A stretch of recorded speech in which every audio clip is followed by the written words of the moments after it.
change it. Sometimes you just cut your losses at that point. And it was like noticeable. It's not like just a t-shirt. It like was like one of those things that had like a The twist taper. in the front. And it was, yeah, I was like, You laugh or you cry. I just rolled with it. I was like, because if I go to the bathroom and change it, Right. Then you're going to come back. Then people are going to be like, did you really have that on that backwards? yeah.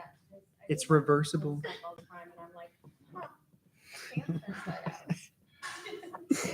I was like, what in the world? And then I was like, well, I mean, it's 5 a.m. Nobody cares. Yeah.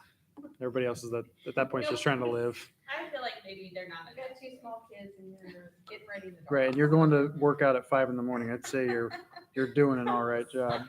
But full on, like, and I didn't even notice until we turned around and you can see yourself in the mirror, like on the other side. But I'm like looking at the mirror, but this girl is right in front of me because she's like over here. And I look at it and I'm like, and I think she thought I was looking at her. All right. Well, the So, acoustics yeah. in here are great. So we sound good. We got to hear your. Now everybody knows that your shirt was on backwards. So don't lie to people. Now they know. Did you turn me to Psalm 119 for a reason? Is that my first verse in here? Nice. Smart. Psalm 119 is not our lesson, but it is our first verse. So. Well, you're stuck with me for a while because I don't know why. Because I guess it's my turn. It's my turn, or I don't know. You guys will have to take that up with the head of our pregnancy ministry, Brett and Jill. Brett and Jill are the heads of our pregnancy ministry. So if you don't like it, yep, can make your own club and fight with them. But regardless, I'll be up here for a while. So Brett mentioned it last time. I've been thinking about this. The consecutive week studies. This is really the first time, not this instance, but Heartland is the first time I've ever done that. And I remember the first time, we used to go through the discipleship lessons. And when we first got asked to do Sunday school, I was a deer in headlights. And then it was like, you're just going to do the discipleship lessons. I'm like, okay. I was like, I need you to do it for 45 minutes. And then I was a deer in headlights.